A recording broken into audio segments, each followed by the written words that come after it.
Yeah, and I would say not just mental health to everyday people, but just space, reflective space, transformational space, space to navigate, space to think, where the hell am I in my life? Which was kind of where I was at. A different quality of space. A space, well, I suppose, with a different label on the door. Although, as we've talked about, my ability to hold a lot of space for shadow and themes of suicide and so on without dipping into therapy. I've noticed a lot of coaches when I was training coaches, somebody mentioned therapy, even just therapy. They'd be like, oh my God, wow, danger, danger, danger, danger. And they would tense up. And obviously the other person in the room can feel that. And then it just wobbles the boat of the space, I think. And even though now we talk a lot about shadow and energy, you went into a, let's say, conventional coach education, right? Yeah. Can you tell us a bit more about that journey? I'll make it as a coach, light the spark inside, empower every soul to turn the tide. I'll make it as a coach, help others grow, changing lives with every story I know. Welcome to another episode of The Making of a Coach. I'm Toby from MetaFox, and this week, just like last one, I meet Todd Roache, a practitioner from the UK doing energy work, coaching, and also mentoring for other coaches. On last week's episode, I was really fascinated by Todd's presence and how he uses that to be really there for the client and do energy work. There's a small demo of that on last week's episode. Today, we turn more from the spiritual to the practical side and explore how did Todd actually come from being a musician to a coach? How was he able to train new coaches only 2 years after his own formal coach training? And how does he today design and price his offers? These kinds of practical aspects is what you get today. So let's not lose any more time and hop right into our conversation. So you do have your private practice, you have corporate practice, and then I think you're also a trainer at the Animas Coach Academy in the UK, right? Well, I used to be a trainer for a couple of years. Now I'm a Coach Development Facilitator, which means I sit in on the groups and do PCC mentoring. And then they have to have a certain amount of hours of mentoring so that they can get their ICF PCC credential and have somebody who's already a PCC look over them in action and give feedback against the ICF core competencies, and they can get some learning around where they're at, where they aren't, and so on. And what roles do each of these parts play, the private practice, the corporate practice, Animas, in your life, if you break it down in buckets of revenue, roughly? Great question. So buckets of revenue, probably 40% private practice, 60% everything else, which is increasingly quite a few things. When you said role, the first thing that came up to me is sanity. Like, I really like diversity more than I think I realized early on. And the idea of just doing my private practice clients, I love it, but I need the oxygen over here. The idea of just doing corporate clients, I would suffocate. I would need the oxygen over here. So to me, that diversity is something I just seem to thrive on. It's like it feeds different parts of me. I don't want to stay in the deep, intense, psychological, spiritual trauma, dark night of the soul waters all of the time. I would go crazy. Nor do I want to stay just in the light side of things all of the time. I would also go crazy. So it's just about the light and shade, different colors, intensity and ease, just allowing the whole thing to breathe. And it seems like all of these different roles just allow those different elements of light and dark and shade and intensity and easefulness, and even actually down to practical things like I have to find these clients, I don't have to find those clients, different systems of finding the work. It's like an ebb and a flow that seems to be an ecology that keeps me thriving. Awesome. And I'd love to explore a bit how this ecology came to grow over the years. So how about we go back a bunch of years to the time when you started out from musicianship, right? So yeah, I was a musician in the music industry till I was about 32 and realized that it just wasn't worth crawling over the broken glass of the music industry for success that my ego just no longer needed. It was like, this just isn't I need something deeper than this. And I wanted to explore music and healing. In hindsight, for myself, although I didn't realize that at the time, I just knew I wanted to explore music and healing. And I literally just put that intention out like one night. And the next day, a guitar shop I knew rang up and said, "Oh, Todd, there's this local eating disorder center who are looking for a music teacher, a guitar teacher who might be comfortable working with people who are really traumatized." It's like, yes, that was very quick delivery. Thank you, universe. So I said yes to that. And I remember my first lesson with the headmaster watching me, but this was a school within a very intense mental health environment, not mental health in terms of institutionalized mental health. People could be sometimes in straitjackets, that kind of level, extreme stuff. And I effing loved it. Like, it was just glorious. It was such an eye-opener for me to see what else music could do. Because I got so locked into this paradigm of, even though I had a beautiful, innocent relationship with music when I was younger, my ego had distorted it along the way, and it had become this stallion for success and fame and God knows what else. And there was something else it had to offer that I could see as I was teaching and being with these young people and music. They weren't on a quest to be famous. They weren't on any other quest. They just, something about music they wanted to be around, and something about playing their favorite songs. And it wasn't any old song. It was the songs that really mattered to them. So I really made an effort. If they said, I want to write a song or want to learn this particular song, if I didn't know the song, I'd always make the effort to learn it, because it felt like, no, that's the song, that's the key to what they're feeling for some reason. And it became this very intimate space where the more I did the work, the more the institution then put me in the neighboring institution, which was even more hardcore. It covered a lot of other types of mental health, some of them very violent. So I had to have a little buzzer. I had to carry an alarm in case I got attacked. I never did. And lots of people would always say to me, you've got to be careful of these young people. They can attack you at any moment. After about 2 years, and I was there for 10 years, I realized, wait a second, I don't need to carry this fear. This is not happening to me. And if it's suddenly about to happen, I'll be afraid then. I don't need to be afraid all of the time. But anyway, some very, very intense spaces where someone might have tried to kill themselves that morning. And instead of sending in the psychologist, or because I wasn't an official music therapist, or whoever, they thought, just send Todd in, because he's a sort of non-threatening person. I'm not trying to fix them. I'm just teaching them the song or writing a song with them that they're asking for. So oftentimes they would ask for me to come in, because I would be with them in this very intimate way where I'd be on their side, helping them with what they wanted, not trying to change them or anything like that. But also, and I didn't realize at the time, holding them in this beautiful, unconditional positive regard, as coaches would say, this deep presence and this deep kind of love and connection that I think was really healing and transformational for them. And after being in that for about 10 years, and by that time I was around 40, I started to get curious around, well, what's the help that helps people who aren't hospitalized, who aren't institutionalized? You know, what about the people on the everyday walking down the street? And what about me? And I'm working in here, and I don't need therapy or anything intense, but I need some kind of help. I'm feeling a bit lost. And that kind of brought me into the world of coaching. And I had my first coaching through the website Coach Me Free with a coach who happened to be training at Animas. And that's sort of the rough transition from that intense work. And all of the background to that, by the way, everything I was talking about, the darkness and the shadow work, that was happening throughout my 30s as I was working in those environments. So all of that was going on in the background. And then I appeared in coaching around the age of my early 40s, 40 or so.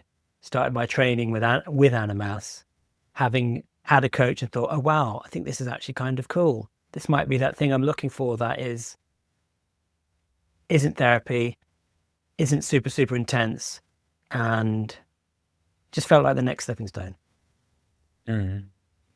Nice, yeah. So maybe trying to connect the dots, summarizing, you went through this journey as a musician, also the experiences with your partner that you mentioned, discovering your own shadow, learning to accept that, being non-judgmental, and then bringing that skill in combination with your music to the mental health space, where then you are the guy who doesn't try to fix them, but who comes in with your own awareness of the shadow and holds the space for them to also be there, and only that having a healing nature. And then from there, discovering, okay, there's actually also something that provides mental health to everyday people. And that could be for me this Animas coaching school. And that's what brought you there. Yeah. And I would say not just mental health to everyday people, but just space, reflective space, transformational space, space to navigate, space to think, where the hell am I in my life? Which was kind of where I was at. A different quality of space. A space, well, I suppose, with a different label on the door. Although, as we've talked about, my ability to hold a lot of space for shadow and themes of suicide and so on without dipping into therapy informs my coaching space, because I don't get scared when people bring that energy, or if they are that. I don't get irresponsible and try and be a therapist. Often they're working with therapists in parallel, but also I've noticed a lot of coaches when I was training coaches, somebody mentioned therapy, even just therapy. They'd be like, oh my God, wow, danger, danger, danger, danger. And they would tense up. And obviously the other person in the room can feel that. And then it just wobbles the boat of the space, I think. Yeah. And even though now we talk a lot about shadow and energy, but then with Animas, you went into a, let's say, conventional coach education, right? And also became accredited with ICF. So you went into that conventional coaching path. Can you tell us a bit more about that journey? Yeah. I think because my coach journey has been so hilarious, it's gone through quite a lot of phases. So I haven't really reflected back on this particular phase. So thank you for the opportunity. There was just something about coaching. I didn't even really know what it was. I went to an introduction to Transformational Coaching Day with Animas. I just thought, I just feel drawn to this. It was more money than I'd ever spent on myself to do that course. And at the time, I wasn't even convinced that I would definitely be a coach. I thought, I just feel like this is going to be good for me, whether it's for self-development or not. So let me just head in this direction. I was just pulled and I went with that. I remember sat in the training room thinking, this is a bit like the music industry, where you train a load of coaches and hardly anyone in this room is going to end up working as a coach. It's just not possible, because some people might not be interested enough. They just want it for themselves, or they don't figure out how to make it a full-time position and so on. And I think that awareness put me in good stead, because it made me think differently about how to build my structure as a coach in terms of my business. The reason I'm saying this is that my development as a coach and my business development as a coach, I think, went more hand in hand than maybe I've even realized until this exact moment, which is where I started to think, okay, this could go terribly wrong and lead nowhere. And I also was really enjoying the training. And I'd been a guitar teacher for a lot of years in certain ways. And I'd also been on a lot of those intense workshops I mentioned. So there's something about being the trainer or the space holder I really liked. So I remember in the presence module thinking, well, I'd love to train this module. And then I thought, and I bet that would be quite a nice way to be earning some money as my private practice is building. So I developed my skills as a coach. Not really sure what else to add on that, other than, like everyone, I didn't really have a clue what I was doing. But maybe not like everyone, I'd already done quite a lot of inner work. So there's some things that didn't shock me as much as it shock's the wrong word, maybe rocked me. Like when people first do transactional analysis or the drama triangle or parent-adult-child states, they're like, oh my God, I can't believe this. I've been doing a lot of that work also in Tantra. And by that, I mean the art of communication, that side of Tantra. It was all quite familiar material in many ways. And I qualified in early 2018. I finished my course in early 2018. And I had a friend from the course, and she was like, let's just agree to do our stuff together. Like, we'll hand in our modules at the same time, hand in our coursework. So we met up every week in Camden. We wrote our essays and so on. And then when it came to time to hand in our recording, she was like, I'm just going to record something and just hand it in. I'm not even going to listen to it, and it'll be fine. And meanwhile, I dillied and dallied for another 6 months and just finally thought, I'm just going to do what she did 6 months ago and just record something, not even listen back to it. So sometimes I laugh and say to students, sometimes it's better just to jump, record it. Maybe you'll fail, maybe you won't. So yeah, then I qualified, and clients just started to come from word of mouth, if you want me to go into the client acquisition side of things. Let's do that. because I'd been in that self-development world and all those kind of workshops I was talking about, whether that was shadow work or intense communication or things that were a bit darker, a lot of people knew who I was. And they knew who my partner was because she was semi-famous in her world. So when they realized I was a coach, they were like, oh, finally, that guy can hold space for me. Because I knew he had something about him, like his willingness to be with all of these energies was so there when they met me at workshops. But yet, they hadn't been held in a space by me. So a lot of those people just naturally came out the woodwork. Oh, I hear you're doing coaching now. Can you hold space for me? Can you coach me? And I suppose at that point, thinking about it as well, that's where coaching branched off, because I realized that actually you're asking for coaching. This is coaching.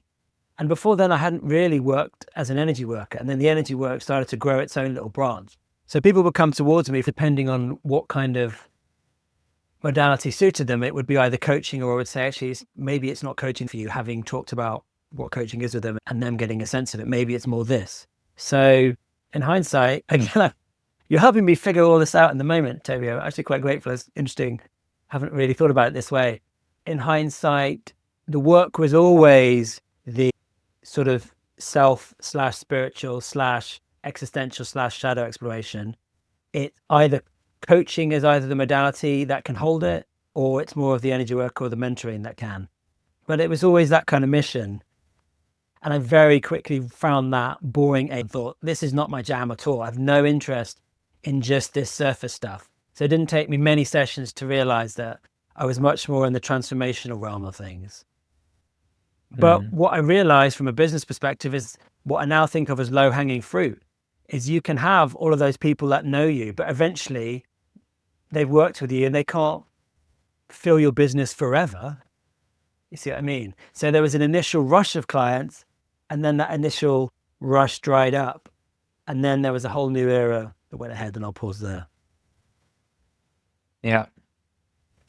And so there was sort of these two sides. You had the energy work, and then at the same time, I think that is very much related with this ability to be present, to hold space. And that's also what you've been then training at Animas relatively quickly after your own education, right?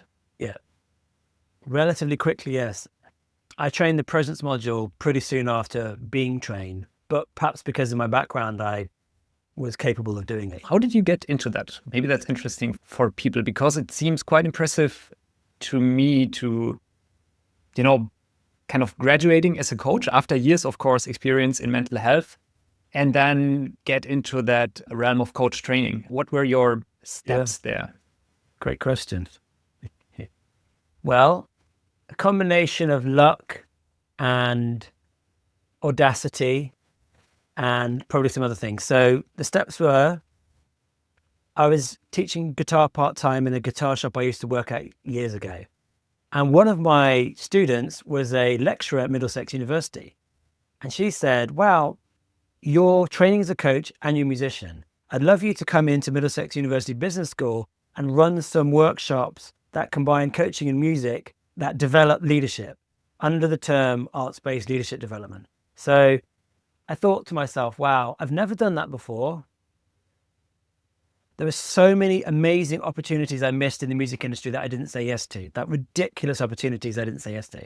So I thought, well, I'm definitely not going to say no to this. So there's a little bridge of fear I had to go over, which is I've never done this before, but I feel like I can do it because I've got the ingredients. It's like I've scrambled eggs, I've done this in the kitchen, I've done that, but I've never put all the things together at the same time to make the recipe she's asking for. But theoretically, I can do it. So it's just with a bit of self-belief and a bit of willing to be in fear and willing to be uncertainty, I said yes. And then went into Middlesex University and delivered a couple of workshops that I thought, wow, so many parts of my competencies and personality are at play in here in a useful way. So about, I don't know how long later, not that long later, I got an email from Animas, just to all of the students of Animas, saying, we're looking for new trainers. Who would like to be a trainer? I was like, okay, well, it hasn't been long. I don't think it maybe been a year or a bit more, maybe. But I think I started training in Animas in 2020 and I qualified halfway through 2018. So 2 years or so. And I filled in the application form, being able to put training because I trained at Middlesex. I didn't lie on it. I just said what I'd done. And then I got through to the interview round, which was so insanely thorough. They invited like 40 of us to 2 days where we had to do all kinds of things. And all the other training people there were like, oh, I've been a trainer for 20 years and I've been training corporations. And I'm like, oh my God, I've just done this poxy little bit of training and so on and so on. What the hell am I doing here?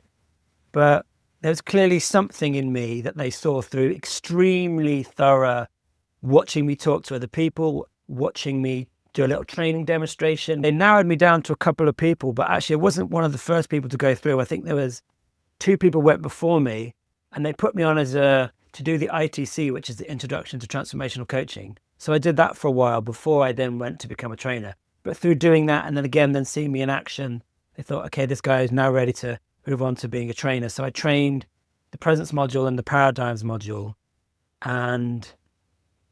But even then I was like, it was scary. It was scary. It's not like I went into it and thinking, this is easy. This is well within my zone of comfort. I was extremely outside of my comfort zone, yet within my competence zone, because I'd never done it, but yet something in my being was very able to do it. So I got a reputation, almost cringe at saying, but just perhaps it's relevant to the story, of being very good at the presence module. Like one of the people who used to speak to the students said, we've got a nickname for you. It's Todd the God. And there's this legend of the way you deliver the presence module, which turned out to not be a great thing because people would then go into the presence module with loads of expectation and they had to manage that. And the more people blew smoke up my ass, it created a new challenge to get over, which was like, if you start to believe your own hype, it becomes another kind of challenge. But yes, it took enduring quite a lot of stress and fear and discomfort, but yet self-belief and certainty that despite what it looked like on paper, I had the essence of something that could do it. And to be fair, the belief of the other people around me saying, you can do this. Yeah. And I mean, just talking to you now for the second time, it doesn't take a super trained eye to see that presence with you, I think. And if I would have to rationalize it, I would say, yeah, I mean, you have years of stage presence as a musician. I guess that plays a role. And that being very eloquent also helps, I guess. Yeah. So I think that is a very obvious, area of competence. Great. And one of the things people often message me about after the presence module was just the way I was, which was like this. I'm just being me. Some people, they might have been trained by not necessarily an Animas, but other communities would be very much like, hi and welcome. And it's like, wow, I'm getting some kind of performance. So I was just very real and raw, which gave them permission to be very real and raw as well. I wouldn't swear, at least, because I called it authentic conformity. I was playing as much me within the bounds of what I was allowed to do, which was basically me with no swearing. Apart from I would just say F this and F that instead of actually F-U-C-K. But the music part came in terms of the performance exactly, but the comfort in being in front of people. So for example, you could be very present, but you could be very shy. And therefore you put in a room with people that's like, okay, this isn't working for me. So it definitely came in that kind of way. And a joy of learning, again, teaching people guitar and just loving people light up. The joy of learning also came in. Like I really, really liked it. I'm just starting to get back into training now, having not been doing it for a couple of years. So it's a reigniting in me. And how do you decide the nature of your session? And I'm asking that also having browsed your website where I can actually choose between like several packages, both in the coaching and in the energy workspace. And so there you have, in either of these, you have like pay-as-you-go sessions. I see that pay-as-you-go for coaching is like 120 pounds for 60 minutes, while pay-as-you-go energy work is 250 pounds for 90 minutes. So I see that also reflects the type of presence and attunement, how you called it earlier, that you need. And then you also have different packages, right? Like up to 10 sessions or booking an entire journey for 2,500 pounds. So how did that offering evolve and which are your best sellers or sort of? Yeah. Caveat, that website badly needs updating. So I recently put coaching back on it. Coaching hasn't been on my website for years. I put it back on it and I was thinking only recently again about taking it off. because actually I never get coaching clients through my website. The coaching I do is for associate work, wellbeing coaching, and also at the minute I've got a job coaching startup founders. And those are my two main coaching gigs. And those clients are provided to me by, sort of external providers, as it were. So I don't even know why coaching is on my website at the minute. So I can speak to the energy work side of stuff if you want. Yes, please. Price-wise. So my journey with pricing. I remember when I was at Animas and I was still on my training, and somehow I'd got the nudge, I need to start charging now for coaching. And I made the decision, okay, I think I'm going to start charging like £20 an hour. That's not much. £20 an hour is okay. And somebody came up to me and said, oh, Todd, we need practice clients. I've decided, can you, well, not decided, well, I think she might have said that. Can you be my coach? And I said, I can, but I've just decided that I'm now £20 an hour. Is that all right? It was funny that I literally thought it 5 minutes before I was willing to say it. So I remember my first coaching client was £20 an hour. My first energy work client, I think, paying client was £30 an hour. So the pricing with coaching, the reason I put it less on the website, although it's kind of irrelevant because I don't get clients through that at the minute in that kind of way, is, as you said, I can do more coaching clients in a day than I can energy work. It's just more exhausting doing the energy work because sometimes I'm literally crying that person's feelings. Those tears, if they haven't been willing to cry them, I'll cry them. And it's just such a powerful reflection to see your words said back to me, and it blows people's minds. It often happens, especially in chemistry calls, actually, I've noticed. But that's quite exhausting for me because I'm being me and I'm being them simultaneously. So it just takes more effort. And as I said, I need the space around it as well.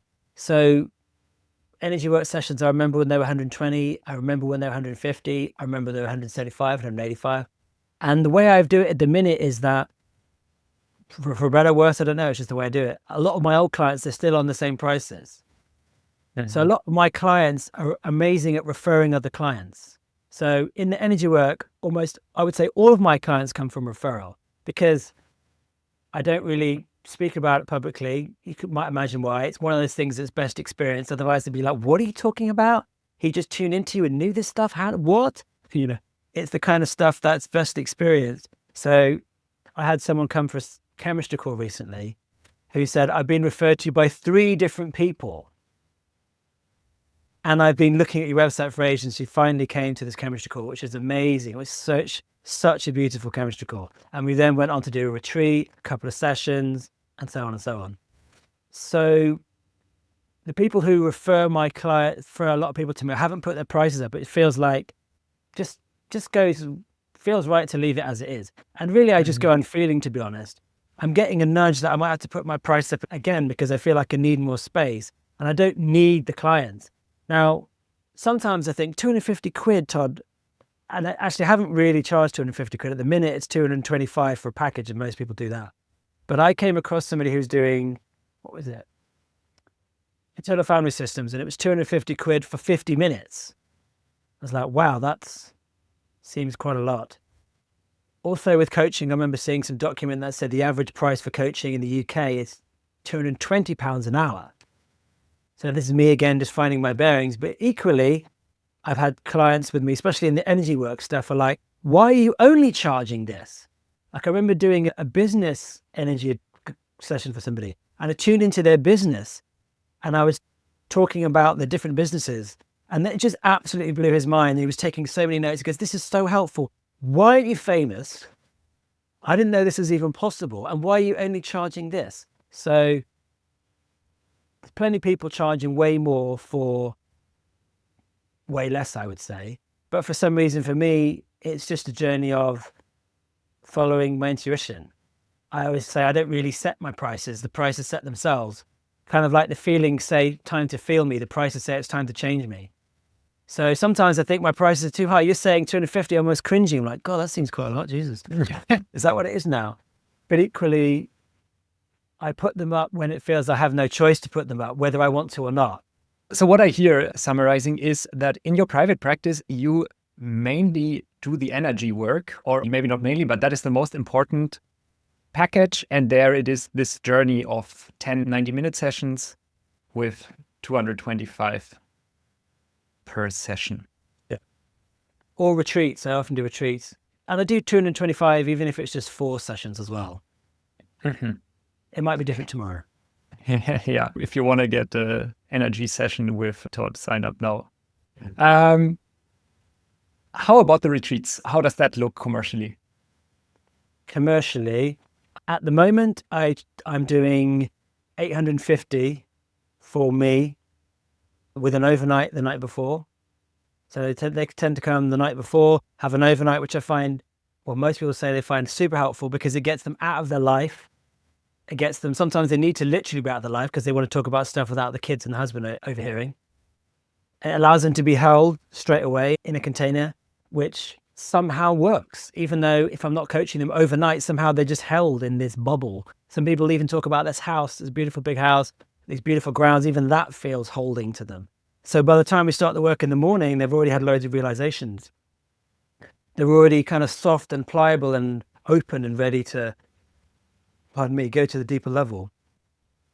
So yeah, 850 includes the overnight. And I've started realizing for some people, they want 2 overnights. So currently that's 950. And I also run them with my partner at times, and we're doing that for 1,500, whether it's with 1 or 2 overnights. That's just where it is at the minute. And that is then a full day plus 1 or 2 nights. And that's also in a small group, correct?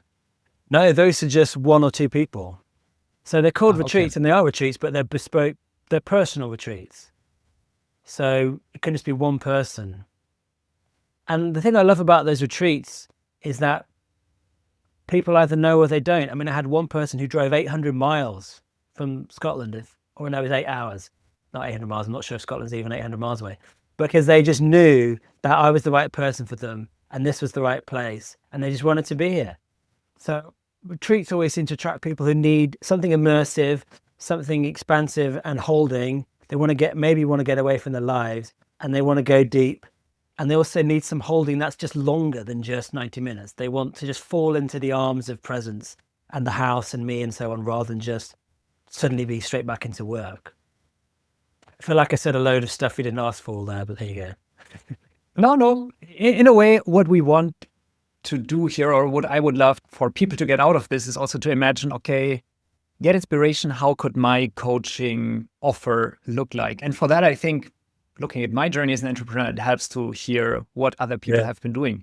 So maybe as a last question to conclude that, because I think what I also heard was there's the energy work, there's the retreat, which is basically an extended format. All of this is your private practice. Next to that, you do also corporate coaching in partnership with coaching providers. Yeah. And then there's also the mentoring that you do at the Animas Coaching School. And then there's supervision. Yeah. How does that look like commercially? Commercially, I supervise well-being coaches because I'm a well-being coach myself. I was therefore, a good fit, let's say, for a well-being charity who has coaches to supervise them. Also, I'm a certified supervisor. And am I doing it? I'm doing that. That's my current paid supervision gig. And also I run my own soulful supervision circle. So that's sort of for people who would listen to this podcast and be able to get to the end with everything that we talked about shadow and awareness and energy and attunement. It's like, yes, that's their language. That's their interest. Those are the kind of people that join the soulful supervision circle, because they're practitioners, but they want this freedom to be able to talk about the things we're talking about. And they're on that kind of journey themselves. So that's how the supervision fits in. And there's some new supervision coming up with a new venture I've got as well. I mentioned to you the Soulful Systems project, which has already got some clients coming in. So that's sort of seeds in the soil, buds coming through the soil. But at the minute, it's supervision for the Wellbeing Charity. I supervise as a volunteer for the ICF. I'm on the coaching and organizations team as part of the UK ICF board. I do supervise organizations there, but I don't get paid for it. It's been great experience. It's getting me more and more interested in supervising within an organizational context. Mm-hmm.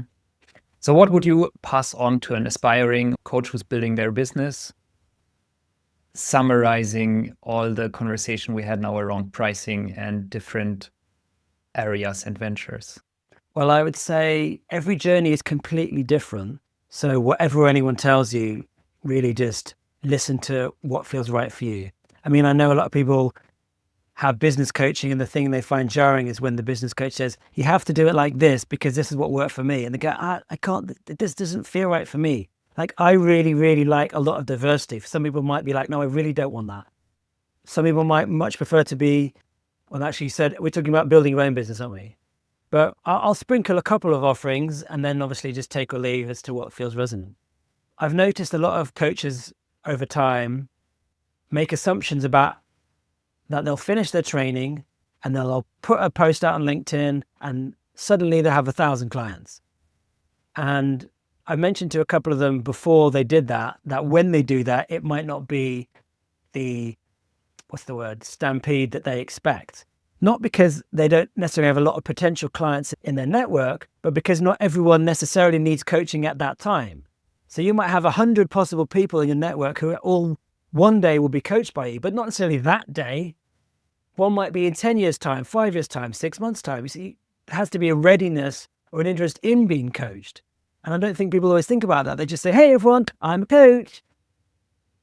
It's like, well, maybe no one's ready to be coached today, but that doesn't mean they won't be. So for me anyway, there's about how do you build in the time it takes to get enough income to keep the whole boat afloat. Some people, they like to stay in their corporate gig or whatever their job is, shave off a couple of days, create more room, and then transition. Some people like to just quit the job, build the plane on the way down, as it is, that old saying, jump off the cliff and build the plane on the way down. They just create enough fear and panic that they have to pull it off. I haven't seen that go well for a lot of people, but I'm guessing it has gone well for some people. For me, I think that word I used, authentic conformity, earlier, I think of it musicianship like that. Like, I can play in a covers band, but I can play the song in a way that feels like me. So it's got my feel to it, but it's their notes. I work within a realm of taking on gigs that feel like they're learning me, they're growing me, I'm learning. It's enough within my realm of it feels relevant to me. I can be me in that space to enough of a degree. And I allow those extra external gigs to create breathing room for my private practice. That's been my approach. I knew from the beginning, the last thing I want to do is be thinking I have to find clients. I remember reading in Rich Litvin's book, The Prosperous Coach, if you find yourself thinking, I need clients, you don't need clients, you need a job. I'd hate to be thinking, please somebody refer me to energy work, or having a discovery call with somebody and really just hoping that magically they'll want to work with me. I don't want my need in it. I don't want my literal, if you don't come on as a client, I don't know how I'm going to be paying the bills this month. That just feels, for me, the wrong kind of energy to be coming into chemistry calls with. So I've intentionally created freedom in my private practice by building enough external input streams that allow that private practice to be free. And all the things that, in a way, all the things we've spoken about, unattached. I can have these beautiful meetings with people and they become clients or they don't, or they become a client a year later, and everything's okay. It can find its own rhythm. So I appreciate I've peppered quite a lot of points in there in a haphazard order. That's a little sprinkling of thoughts. And the well-being piece as well, I think I mentioned to you via email at some point. You're not going to be able to sustain a practice if you burn yourself out. And I think when you're starting your business, a lot of people, myself included, can just go, go, go, go, go. It's exciting times, scary times. And oftentimes we might put the pedal to the metal in a way that depletes us. And then suddenly we find ourselves thinking, wow, I need some time off. Oh my God, now I can't build my business. My business is dying because I'm not watering. So I would also invite the consideration of sustainability early on, not just how can I build it, because we talk about building the business, no, but how can you sustain it and be happy and present and well and live your life and all of those things. Yeah. And part of the answer I hear is having partners, having maybe that day job, having the coaching school that you can work with in your case, or having the coaching provider, so that you then can bring in all the attunement and presence in your own private practice, which sort of, I hear, is where the passion lies, besides the passion being also in the diversity of itself for you. Yeah, that's probably true, yeah. Okay, I would like to ask one closing question, and that actually has been passed on to us from one of my previous guests, Kirsten Harcourt. And that is, who were your role models in your journey as a coach? I felt quite emotional when you asked that, actually, because I think I might cry. Someone comes to mind and I wasn't expecting it. So I just need a minute. It's funny the things we don't realize, isn't it? It's an amazing thing about just questions. I'm not sure if I would say role model, but I would say somebody who definitely saw something in me and helped, but also perhaps modeled a way of being that I resonated with, that showed me that it wasn't about me becoming like them. It was like, oh, you're a bit like me. Therefore, there's a place for me in this industry because of that. And what do you want, a specific name? Whatever you feel like. Yeah. Were you expecting a name, just to get my bearings here? No, I think it's also this quality. You can also elaborate on the quality and how it shaped you. Yeah. The quality was calm and presence, actually, and a huge heart. Just kindness and gentleness and precision and crispness and humility and kind of this almost gentle chuckle like, wow, can't believe people are paying me to do this. I get to do this. Like, it's not a given. Like, none of this coaching gig or having a coaching career is a given. It doesn't get handed to you, and it might not happen. But if it is happening, how beautiful. And not taking that for granted. This is what I felt in that person. And they were into Eckhart Tolle and all of that stuff as well. So there was that sort of spiritual component. They were the person that trained me on the presence module for Animas, without going into more specific details than that. But yeah, all of those qualities really just inspired me. And also they really believed in me. They were the person that said, I think you could be a great trainer. And whenever I see this person, which isn't very often, I feel like our hugs, our giant teddy bear hearts just snuggle up to each other, just have that in common, even though in many ways we're quite different. But in that way, I think there's a commonality that's quite beautiful. And they're older than me, and I think there's something maybe there as well. They just it almost just felt like they just gently said, hey, you can do this. And sort of gently did that. So yeah, all of those things. The space. Open the space, yeah. And let me go through it in my own way. Yeah, that's nice to acknowledge. Thank you. Thank you. Is there any question you would like to leave for a future guest? I have thought of one. One jumps to mind. It's a compound question, which is a no-no in coaching. But I'll just ask it anyway. How's that? Who are you not being in your coaching practice, and why? Who are you not being in your coaching practice, and why? This is what Todd leaves for us today. And I love how this sheds light also on his own journey. Because if anything, he really has been himself in this conversation, and how he has been open about his own development, his own shadow, made the whole conversation quite intimate and quite powerful for me. If you're curious to meet Todd, for example, for mentoring in your coaching journey, you can find his profile and also his website in the show notes. If you want to connect with other coaches and facilitators, you can simply go to metafox.eu/community. This is where we gather people development practitioners to help each other out with all the questions we also explore on this podcast. So facilitation methods, developing as a practitioner and coach, and building a profession, a business from all of that. If you want to hear how Todd's closing question lands with our next guest, stay tuned. The next episode is only a week away. This has been The Making of a Coach. I am Toby from Metafox. All the best and bye-bye.